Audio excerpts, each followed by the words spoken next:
Showbiz. Does it?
Kimbia like nobody's business. Kimbia sana. Hello.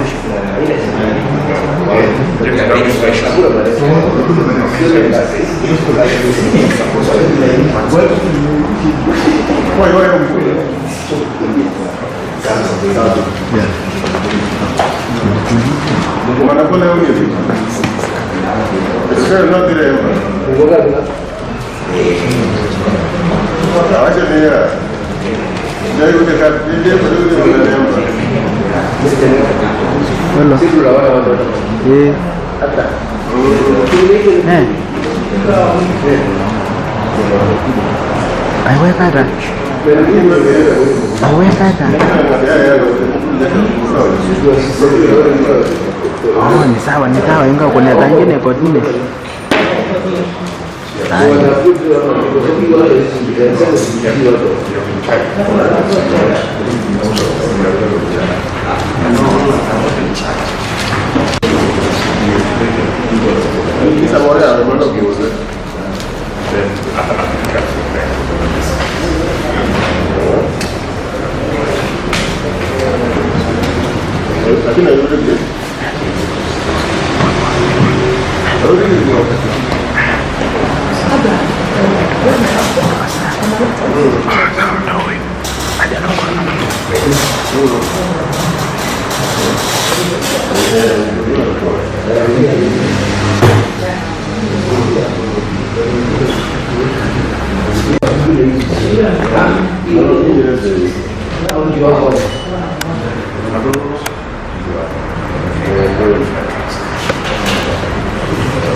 So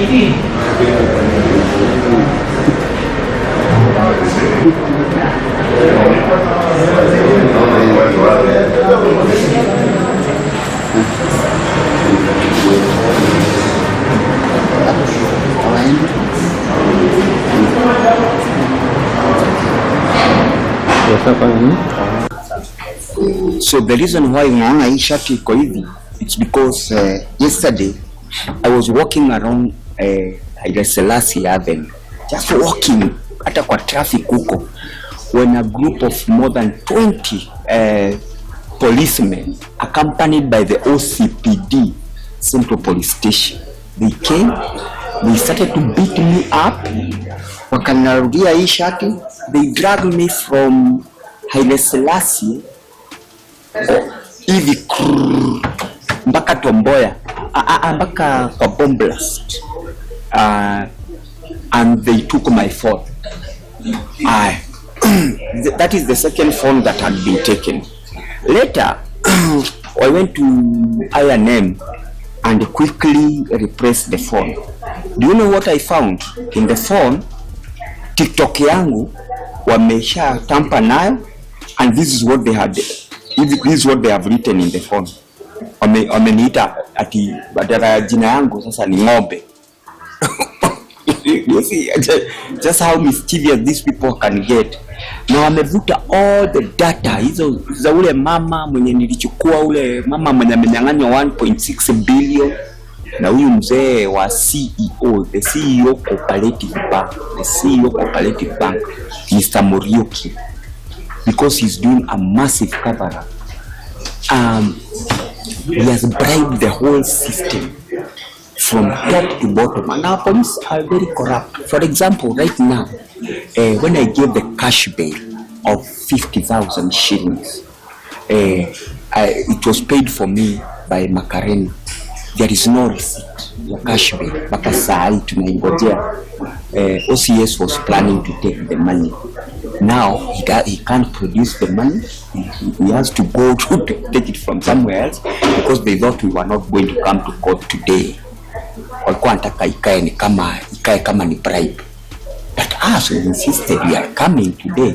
Sasa wanasema iko na Macarena. We have called Macarena. Macarena doesn't have it. They are saying it was with the lawyer. Lawyers don't have it. I don't have it.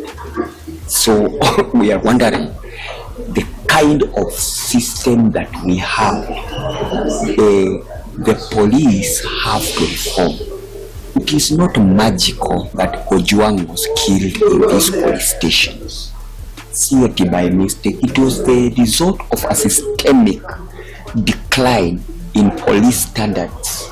The last time I was at the police station, I realized that chakula, siku hizi watu unapewa supu ya getheri, mandazi unauziwa wasea.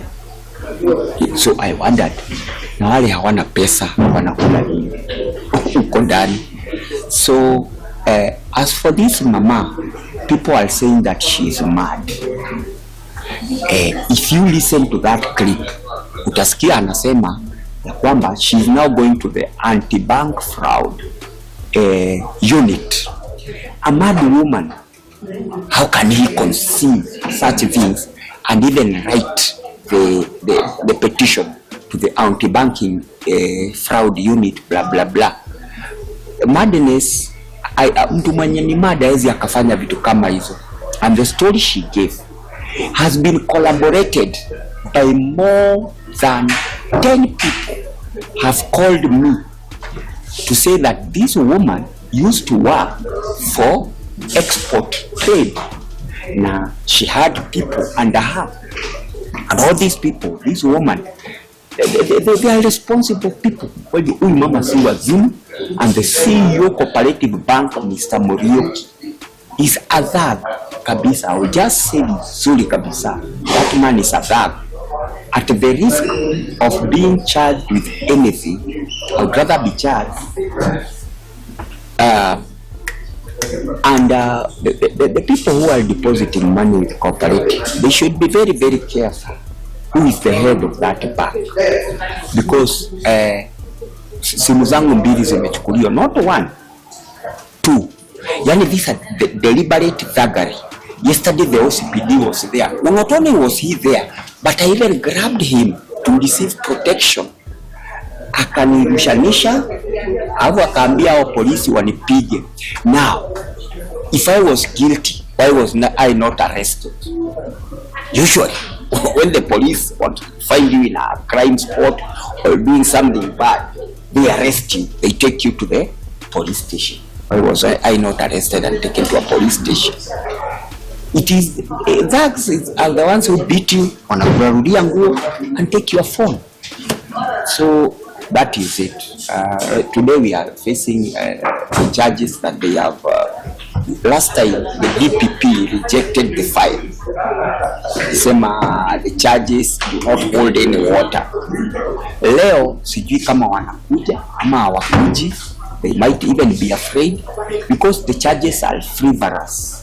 They're just meant to intimidate, cause fear, and make Kenyans to be afraid of the law. But as a political activist with a very long history, I intend to fight for this mama because part of our constitution says that as an advocate of human rights activism, it is allowed to act on behalf of another person, no matter how mad she appears to be. Jesus Christ was called mad. Muhammad was called mad. Every genius, even Albert Einstein, was called mad. Any person who has, even me, I'm called mad in my social media. Any person who has caused change in this world has been labeled mad. Galileo alisema ni mad because of saying the earth is round, but later she was proven right. So huyu mtu wa cooperative bank Morioki would like us to appear to be mad so that people do not believe in this content. If we are mad, why doesn't she explain away his side of the story? We have sought on many occasions through very, very legal means. Two senior officials of the government have been at the scene. We had Musilia of the city inspectorate, huyu jamaa mwenye ana train katibu mkuu wa mazingara, on the first day when he was coming to arrest me. When he got this story, he said there is some truth in it, and he said let us call Murioki, the cooperative bank CEO, so that he can tell his side of the story. He refused completely. Even up to this time, you journalists, why don't you go and ask him? It's not that we want to tunataka kumtesa ama to ask me as also a social media journalist. My work is to establish the truth. I would also like to hear his side of the story. With verify and see is he speaking the truth? Is huyu mama anamwekele ama nini? Naona hiyo maneno. Thank you very much. The first one. There is another one they took yesterday. It is with the OCPD Central Police Station. It's the one who can explain. Sorry.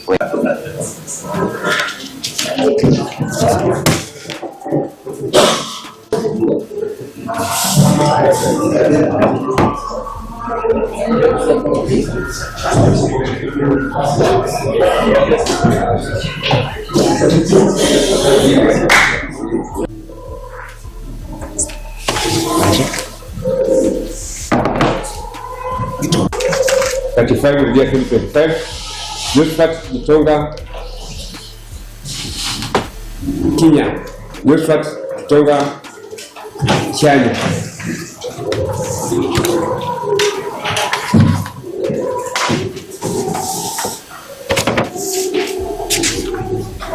Josephat ningependa kusoma mashtaka kwa Nillan. Shahidi wa Kiingereza English. Joseph GITONGA was charged an offense of demanding property with menaces under Section 302 of the Penal Code. Particulars of the offense are that on diverse dates between 20th day of July and 27th July 2025 within Nairobi, Nairobi County, joined with another note before court, with the menaces demanded a sum of 500,000 Kenya shillings from Amos Huja Mangi with intent to steal. Is this true or not true? What I say is mad. What are all these bank managers coming to do? I think not guilty.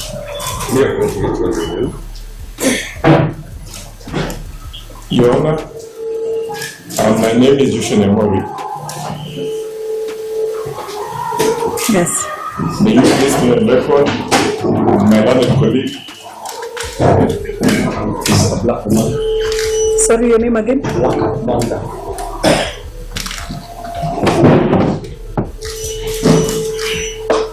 Your Honor, I rise pursuant to Article 49(1). You appear for which party? I appear for? For which party? The Yeah. accused? Appear for the accused person.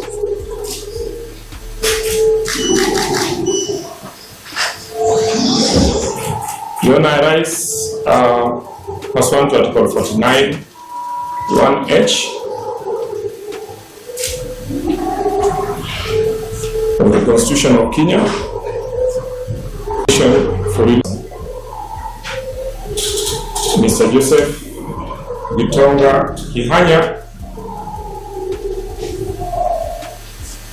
bail and bond terms pending trial.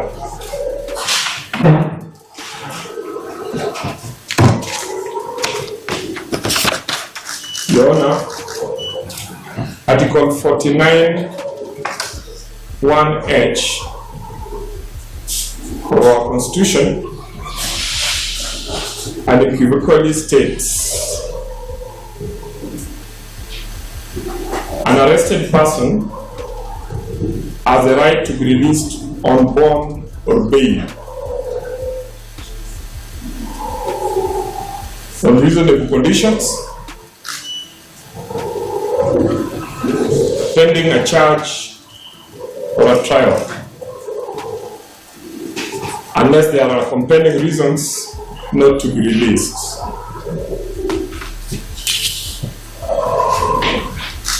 Your Honor, this provision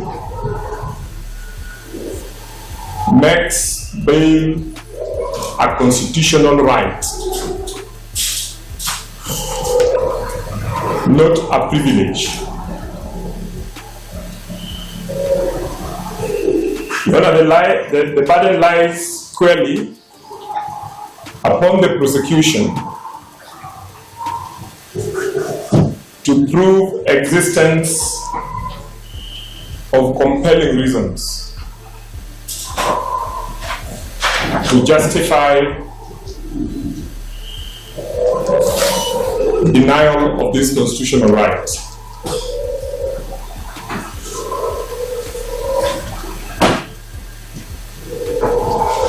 None has been provided so far.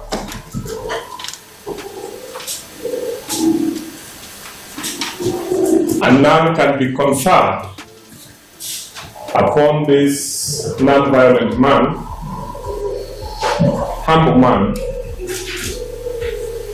a popular street activist, and a TikToker with 130,000 people following him.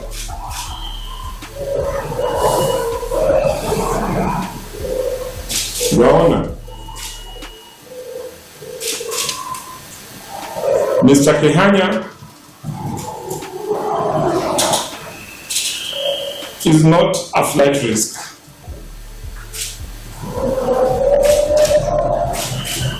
Since this matter began in investigations, he has availed himself to the investigating authorities, Your Honor, and has demonstrated utmost cooperation with the police, Your Honor. Your Honor, Mr. Kihanya was arrested at night and detained for 2 days, and thereafter released on a cash bail of 20,000.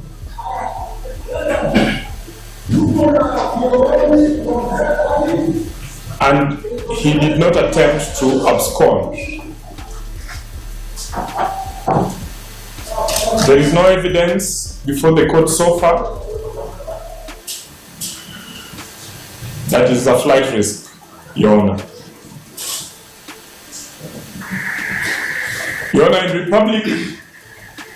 in Republic versus Danson Mungunya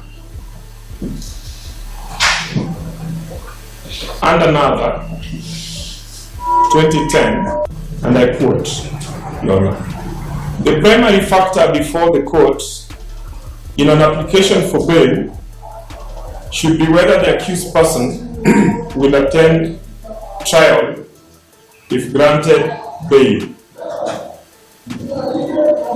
On this score, Your Honor, the accused satisfies the threshold. Your Honor, the accused person is a well-known street activist. Is a member of the Bunge la Mwananchi, a people's forum where they discuss governance matters affecting the powerful, Your Honor.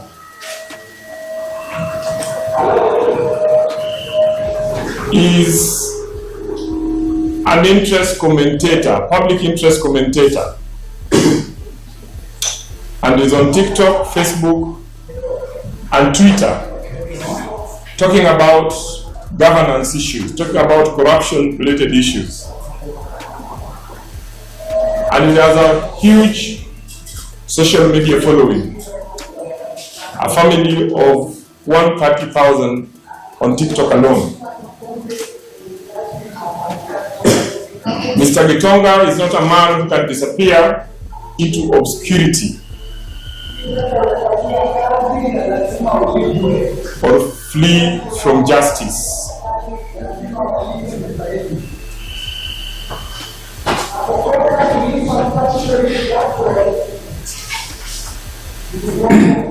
Your Honor, despite the fact that he has this huge public profile,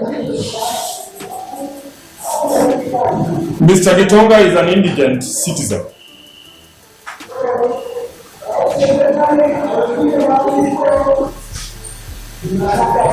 With no meaningful income, and survives from the goodwill of the public and his supporters.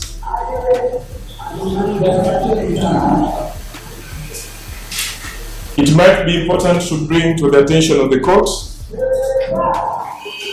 that I and my learned colleague, Barry, appear here as pro bono advocates, as human rights defenders. Mr. GITONGA is not in a financial position to raise heavy bail, Your Honor, on bond. And Your Honor, we wish to plead with this honorable court, considering the context in which Mr. GITONGA is appearing before you. I have appeared before this court and it is not the normal context.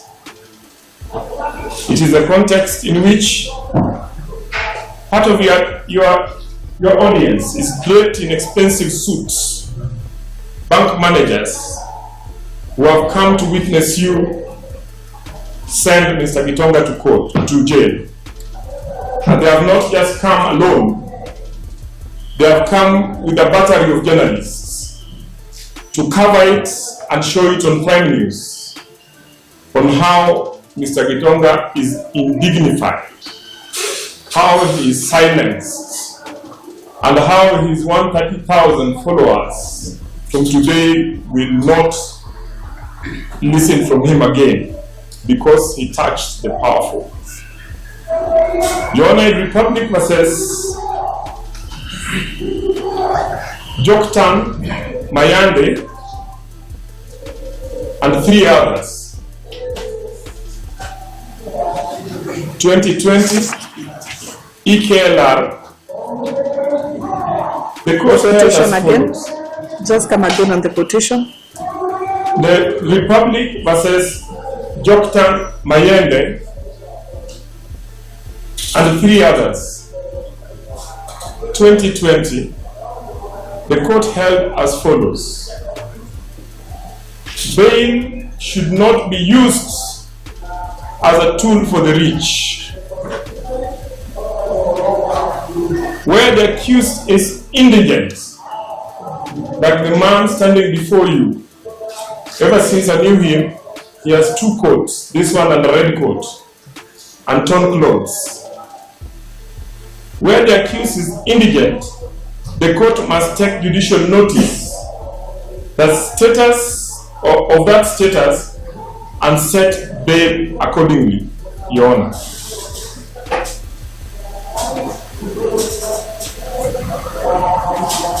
Your Honor, the man standing before you today in the dock, Mr. Kihanya, suffers from an underlying medical condition involving blood clots.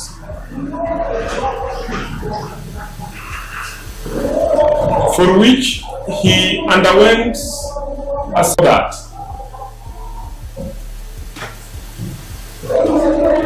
And his medical follow-up is both urgent and essential. Your Honor, detention of Mr. GITONGA. Your Honor, I humbly share with the court Mr. GITONGA's medical health from Kenyatta Hospital. Recently, 2 months ago at Moi Referral Hospital, and thanks to the government's policy under SHA, he underwent a surgery to be able to relieve his blood clot problem at Nairobi West Hospital.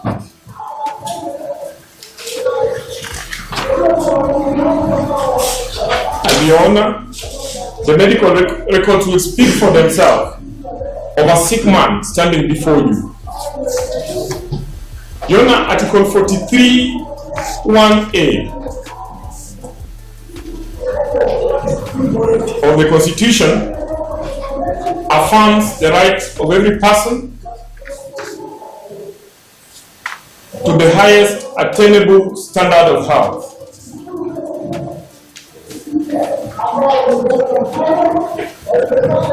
Your Honor, in Republic versus Kenneth Kiprop Sambu, that is 2022 EKLR, the court released an accused with chronic illness on bail, holding that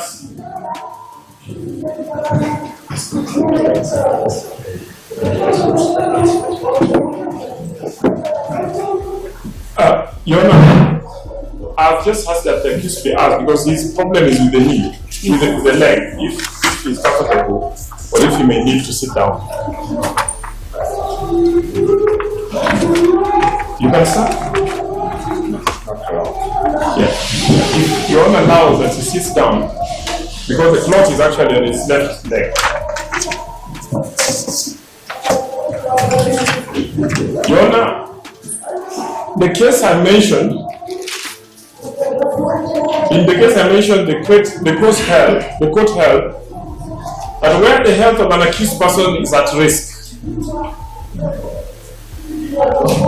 and no compelling reasons exist, bail should be granted to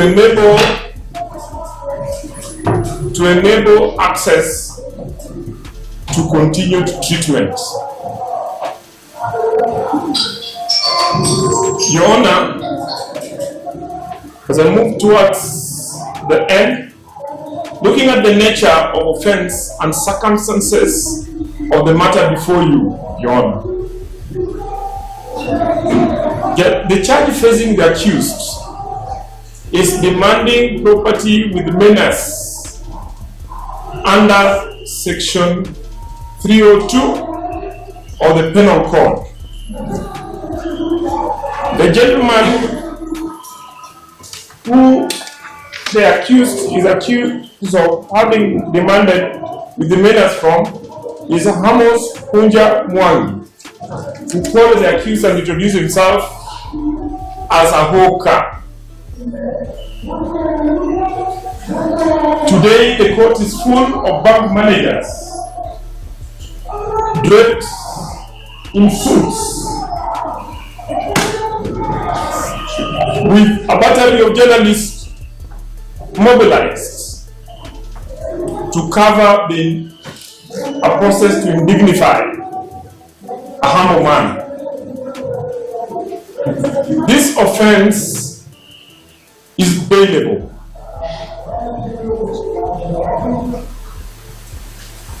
The charge must not be used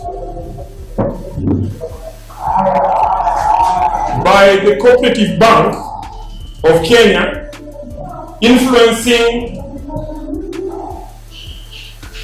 the police system as a tool to retaliate, to suppress, or to silence dissent, which appears in the context background here. Your Honor, I appeared before the OCS this Tuesday with the accused person, and I asked them who the complainant was. They told me the complainant is the CEO of the Cooperative Bank, and because the accused person, as a street journalist, allowed a woman who had nowhere to go to express herself on his TikTok account. And through agents including this Amos Kunja Mwangi, pressure has been put on the accused to bring down that particular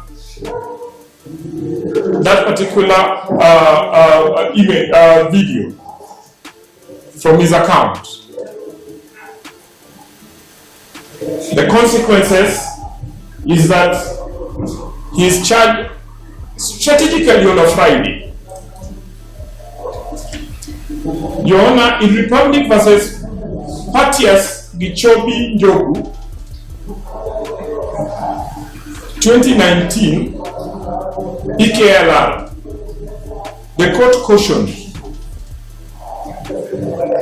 bail decisions must not be influenced by the status of the complainant, nor should it be used to perpetuate vendettas.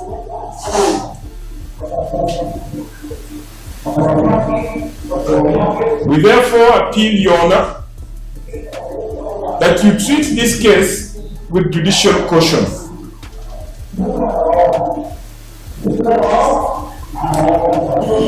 Your Honor, the accused person, a humble Mr. GITONGA. My mother follows her. My mother is 80 years old, but follows him on TikTok. Has not had an incident that has been reported so that it would give evidence to this court that he can interfere with witnesses or evidence, or that is likely to interfere. The alleged offense occurred in the past, and there is no ongoing investigation.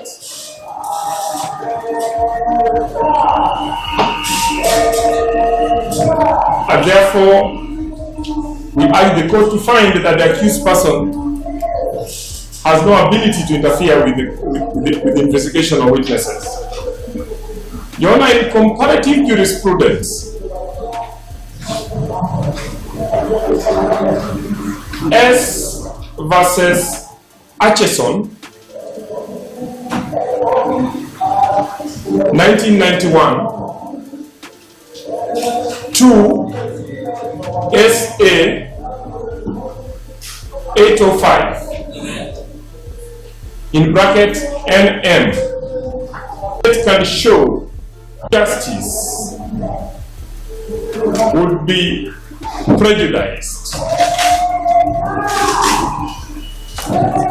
Bail is not to be withheld as a form of anticipatory punishment. MAKWANYANE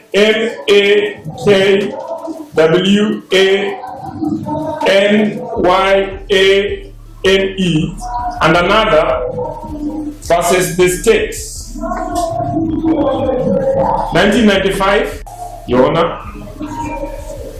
The accused person's cooperation during investigations,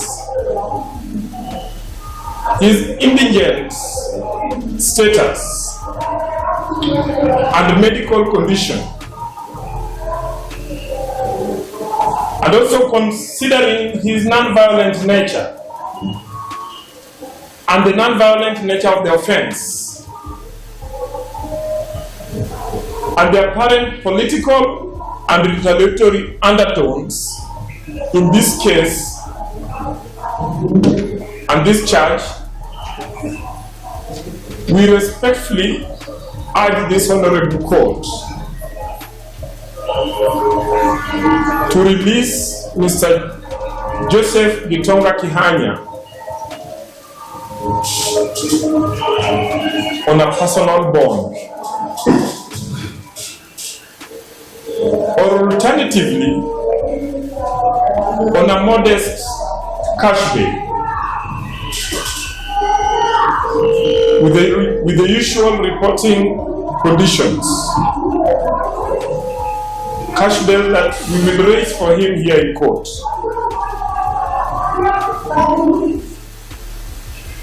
Should Your Honor find it necessary to impose surety, we pray a non-cash bond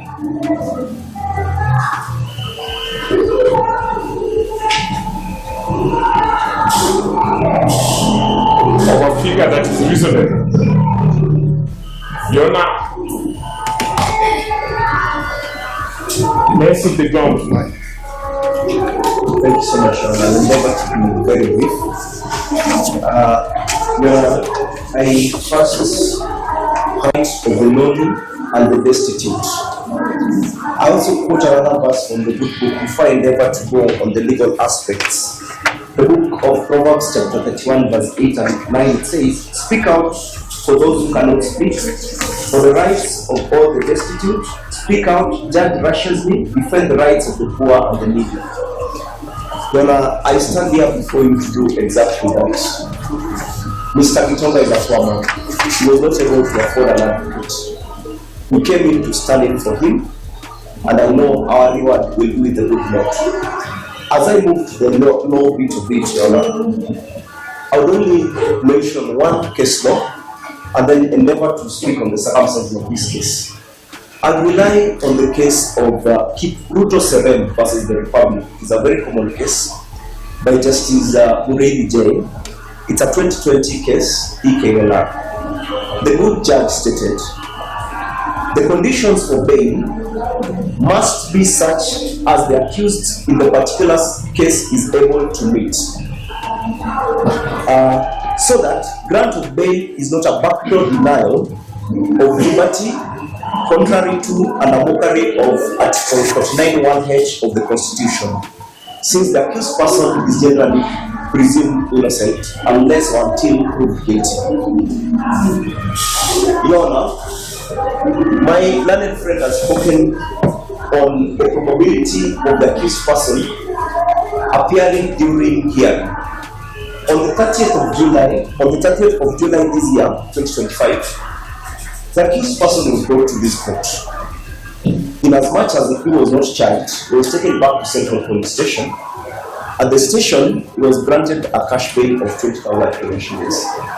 He was informed that he would be called on the right day to come back to court to take plea.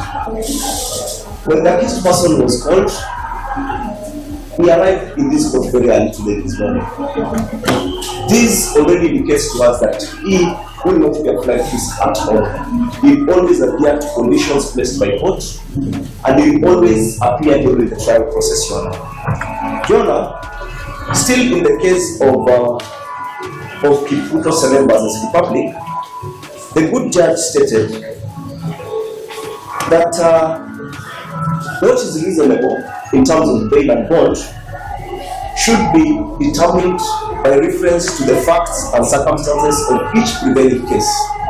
I would not go so deep into the circumstances, since my learned friend has endeavored to raise issues of the circumstances of this case as it is, so that we may not belabor the court with much of our words on our pleas for the accused person. I would want to rest my case at that, but I would humbly pray to the court to kindly consider the situation of the accused person, so that very lenient and affordable terms can be granted in terms of bail and bond. That is all. Thank you so much.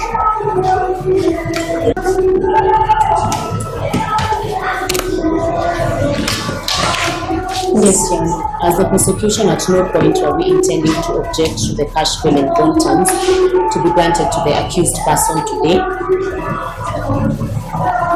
However, Your Honor, the application made by both counsel for the accused person to be released on a personal bond, we will be objecting to that application, Your Honor, merely by the fact that the court to release an accused person on personal bond needs assurances, especially from the probation officer, to draft and bring to this court a probation report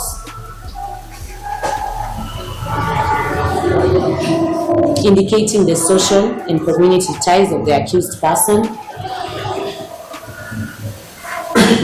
and not just his virtual followers, Your Honor.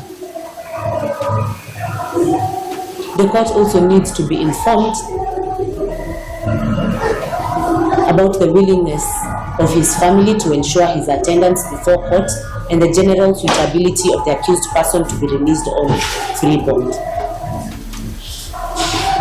Given that this application has been made today and the probation office has not been informed, if the court does consider that, we will be praying for a pre-bail report to issue before the court can determine whether the accused person is to be released on personal bond or not.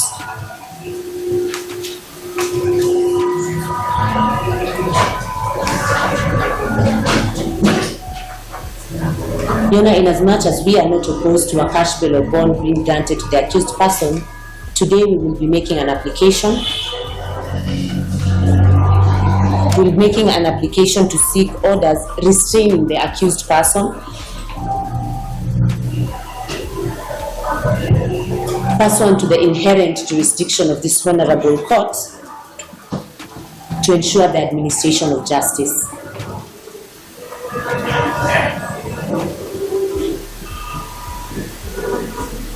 Your Honor, it has come to the attention of the prosecution through the investigating officer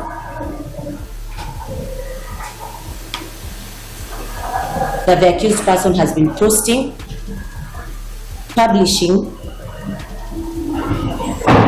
and blogging details of this particular matter on various social media platforms. Your Honor, these posts include commentary that touches on the substance of this particular case, as well as references to the intended evidence and the complaint that is before this particular court.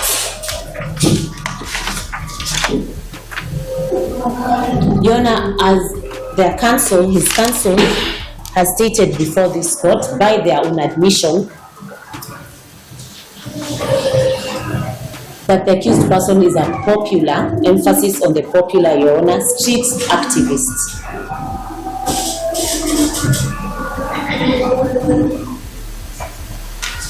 Counsel has also stated that the accused person herein has a wide following on all social media platforms, and he has specifically highlighted TikTok, where the accused person has 130,000 followers, Your Honor. Counsel has even informed us that even his grandmother is a follower of the accused person. Your Honor, we have also been informed that he is part of a forum on the said platforms that discuss governance issues, as counsel has placed it.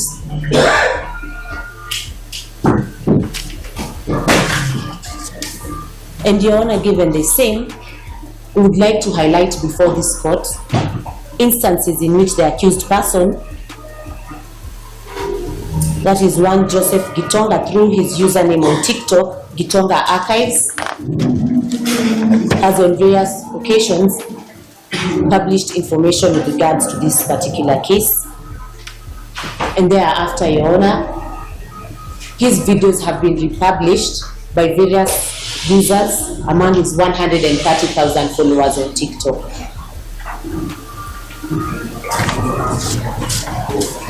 Your Honor, for instance, on 30th You July, said his username is? Sorry, Your Honor? His username? GITONGA Archives, Your Honor, on TikTok.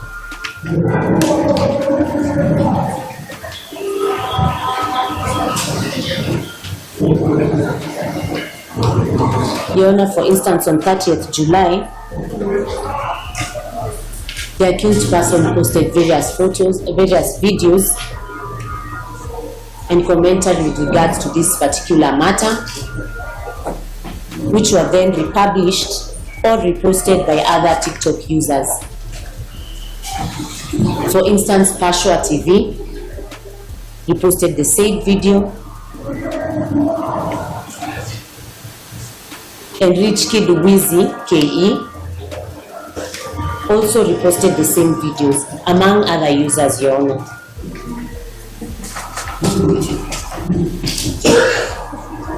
Your Honor, such conduct not only undermines the integrity of the judicial process,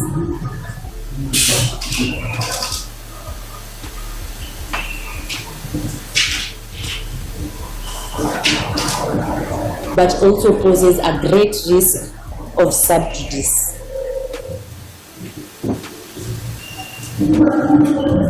Undue public influence, and to an extent, intimidation of witnesses.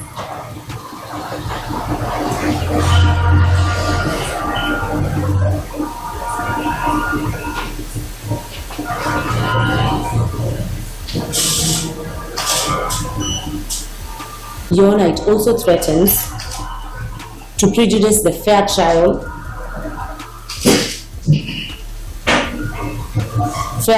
rights of both the prosecution and any other party involved in these particular proceedings.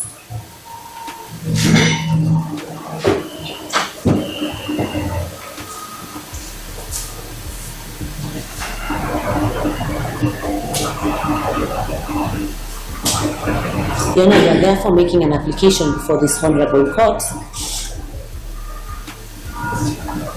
to restrain the accused person by himself, his agents,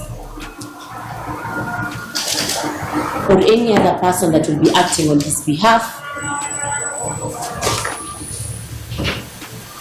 from publishing, posting, or commenting directly or indirectly on any matter pertaining to this particular case on social media or any other public social platform, Your Honor, during the pendency of these proceedings.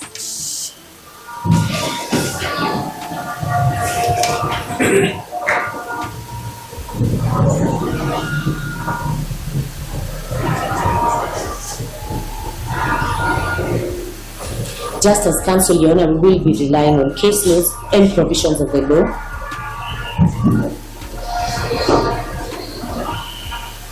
Your Honor, to begin with, we will be relying on Article 51 of the Constitution, which is the supreme land of this country, Your Honor. Your Honor, that article provides and guarantees every accused person the right to a fair hearing,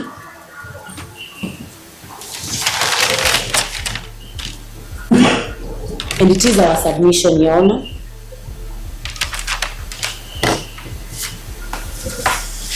that uncontrolled publication of the details of this particular case by the accused person or his agents risks prejudicing the fairness of these particular proceedings.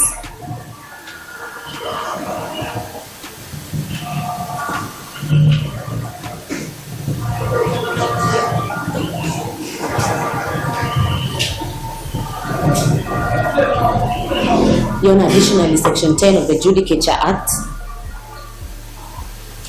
confers upon this honorable court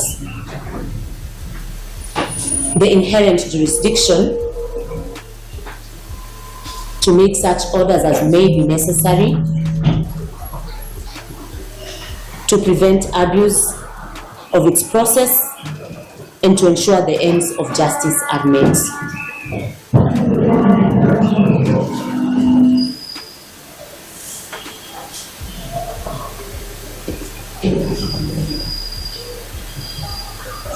Your Honor, will be relying on the case of Republic vs. Tony Gashoka and another, 1999 Court of Appeal, EKLR. Your Honor, the Court of Appeal applied the sub judice rule stemming from Section 5 of the Judicature Act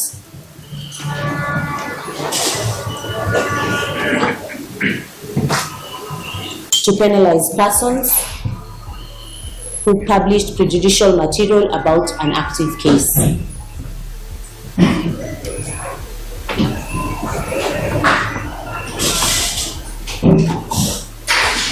You know, this particular case acts as precedent to affirm that this honorable court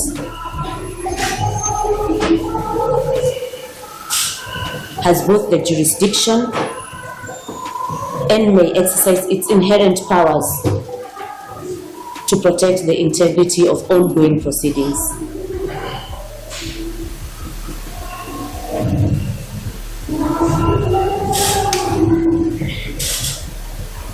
Your Honor, similarly, in the case of Republic vs. Director of Public Prosecutions, Just a minute.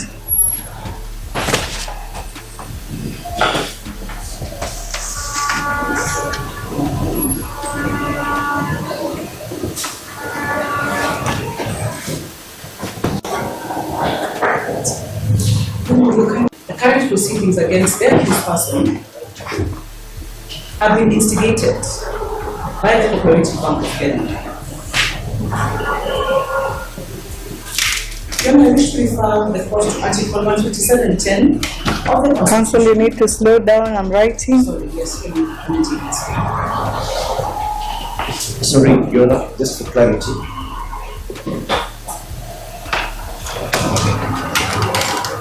Counsel is on her feet. It's borders on an objection, right? Article 157.10 of the Constitution is very clear on the independence of the Office of the Director of Public Prosecution.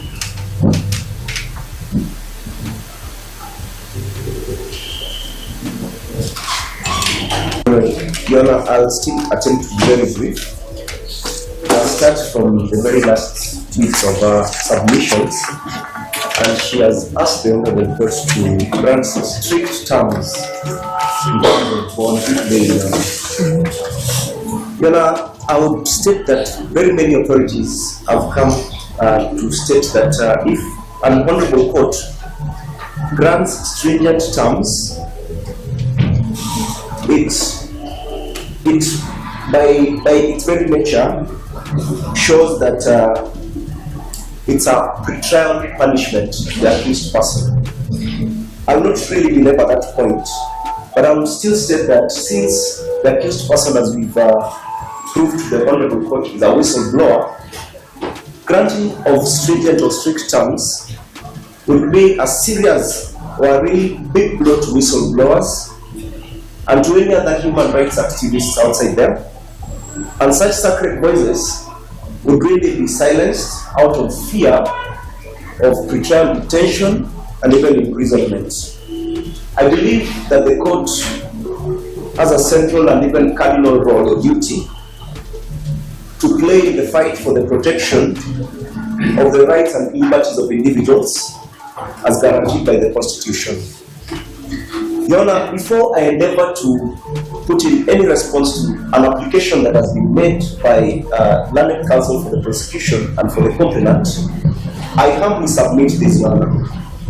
Such a serious application can only be made formally, and it's only proper in practice and procedure that the defense is served with such an application prior to our appearance in court, so that we may have ample time to give a proper response to such an application. Because I believe such is an application that should be backed by proper evidence. When you speak on issues of defamation, on issues of posting on the media, yet we have not seen any such evidence tendered, we have no manner or way of giving such a quick response to such an application while on our feet or just before court today, Your Honor.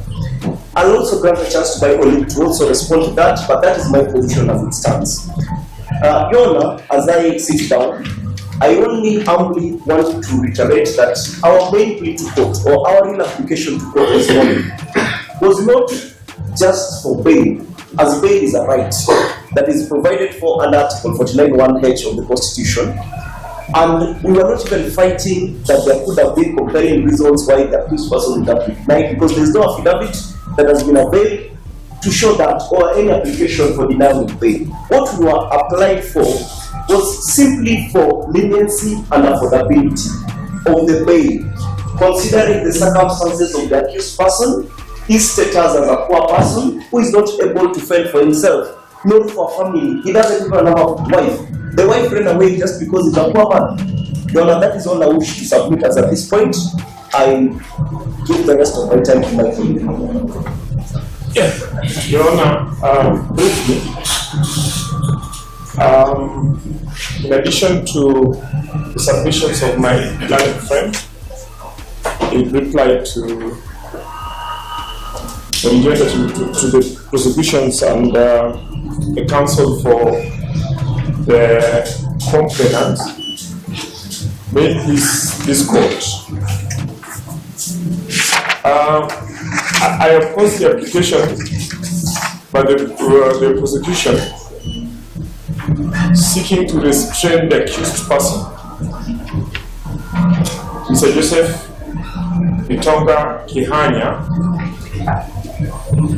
from making public or online comments on matters the prosecution has not tendered any evidence on before this court. Your Honor, this application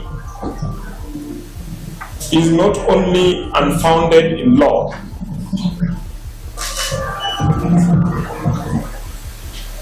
but it also strikes at the very heart of the freedom of expression as guaranteed under Article 33 of the Constitution of Kenya.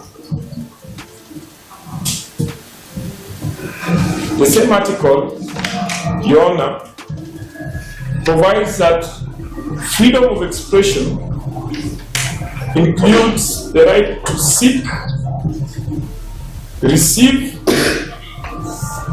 and impart information or ideas. This right is not suspended merely by the accused facing criminal charges before this honorable court. And especially where,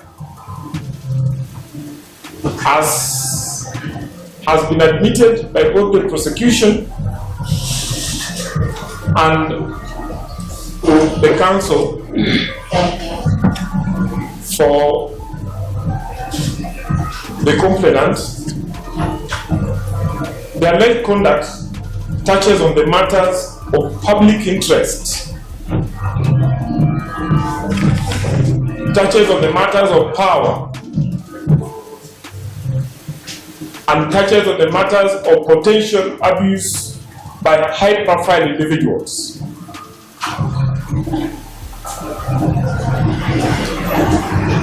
Your Honor, let me state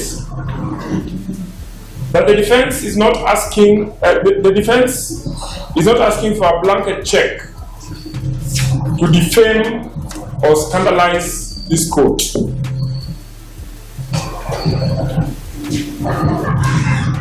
What we are saying, Your Honor, is that any restriction on speech must meet the threshold of Article 24 of the Constitution, which requires that any limitation on the right must be 1. Reasonable and justifiable in open and democratic society, and based on human dignity, equality, and freedom.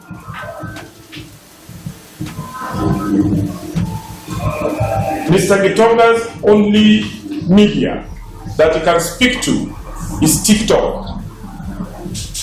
Cooperative Bank can mobilize a battery of journalists from the big media stations. The other condition is that that limitation must be established by law. And then that limitation must be necessary and proportionate to the aim pursued. Your Honor, the application before you falls below the threshold. The prosecution has not shown any real or imminent risk that the public or the complainant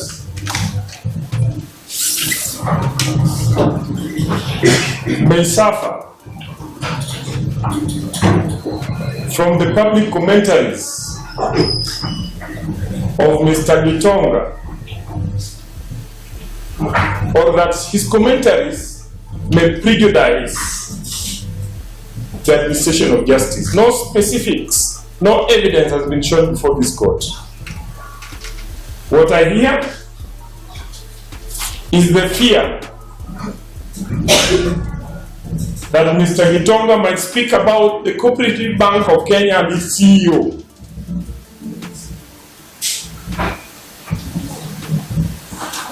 Your Honor, I wish to draw the attention of this court to the very case that has been quoted by the prosecution. And that it goes to appreciate that it was quoted out of context. And that is the Court of Appeal case, Republic versus Tony Gachoka, Criminal Appeal number 121 of 1997. The court emphatically, in that decision, stated, and I quote, "In a matter of public policy and principles that courts should not lightly limit freedom of expression unless it is clearly shown that such expression poses a real danger to the administration of justice or other protected rights. It is a matter of public policy and principle that courts should not lightly limit freedom of expression unless it is clearly shown that such freedom poses a real danger to the administration of justice or other protected rights. The court went further to state that a blanket prohibition on commentaries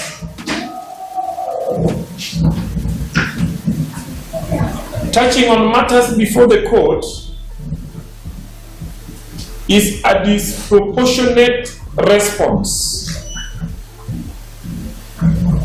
especially in a politically sensitive or controversial matters where public interest is high. What the prosecution and the counsel for, I'm not sure whether the complainant is the one on the charge sheet or Cooperative Bank, is seeking to do is to guard Mr. GITONGA against speaking on matters of public interest touching on Cooperative Bank. The bank has an option to sue Mr. GITONGA for defamation. And the court, while sitting on a defamation case,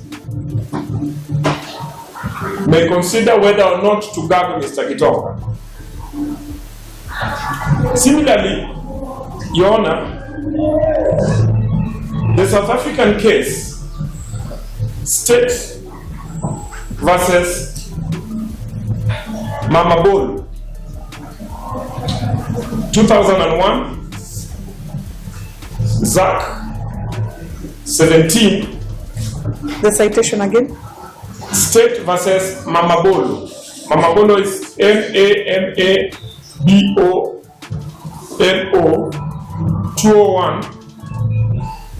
Zach is ZACC 17. The South African Constitutional Court held, and I quote, "The court must tolerate a fair degree of criticism." In this case, there's no criticism of your court, Your Honor. Must tolerate a fair degree of criticism and commentary, especially when the speech relates to judicial conduct and government officials. Censoring such speech undermines the democratic accountability. Mr. GITONGA has not spoken about the administration of justice. Mr. GITONGA has not spoken about the court. Mr. GITONGA comments on matters of public interest, and in this case, it's a matter in which one of the members of the public, an old lady, has complained against the Cooperative Bank. My lady, Your Honor,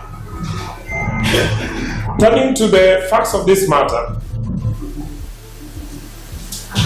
this case arises out of the context of a contested narrative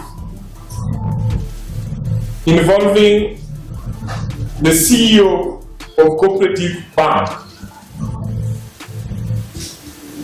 a matter which has attracted legitimate public attention. Prior to this charge, Your Honor, Mr. Kihanya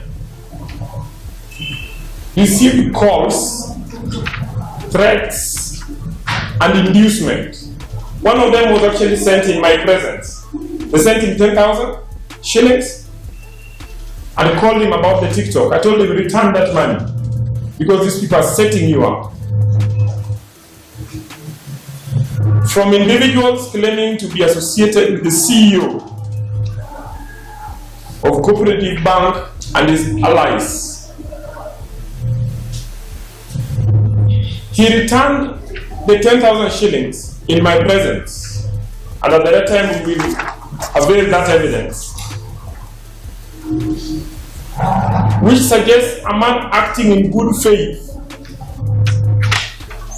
when powerful and rich people try to use money to bribe and to influence him. That is not the behavior of a man out to extort.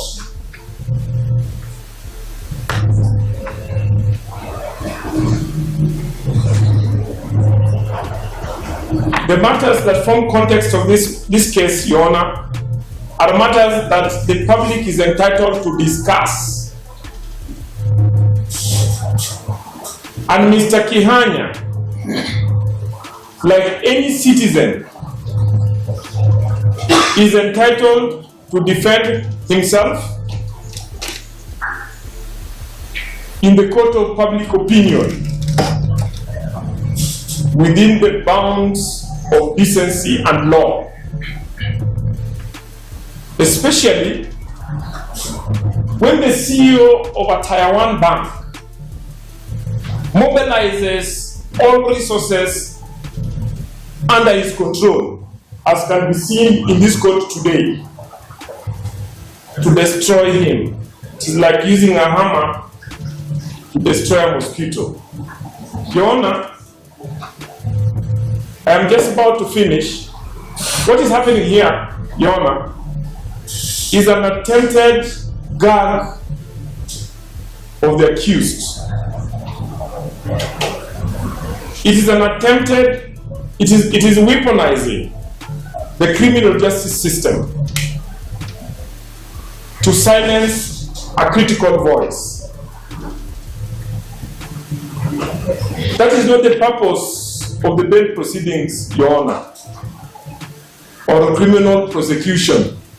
But it is clear from the submissions of the prosecution and the submissions of the counsel for the complainant that that is what they came to court for.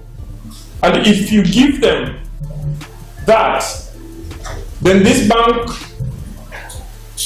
managers behind me in suits will have earned their pay for today, because they came to court and gagged a poor man.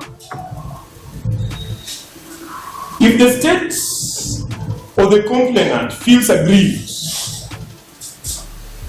by anything that the accused may post, Your Honor,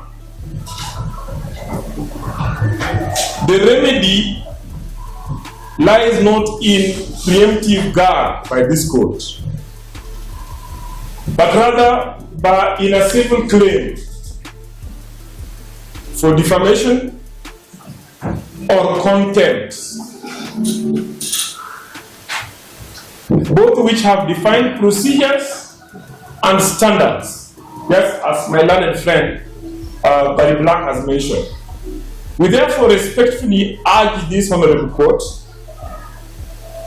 to decline the prosecution's prayer for a gag order. Instead, we are willing to give an undertaking on behalf of the accused that the accused will not publish materials that directly prejudice the trial in this matter, or reveal confidential court documents, or threaten the dignity of the court. But any further restraint, Your Honor, amounts to judicial censorship, incompatible with our democratic order and abiding jurisprudence.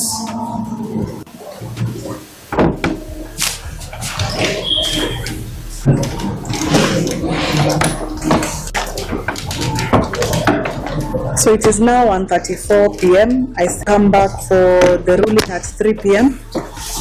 Most of Most of lunchtime.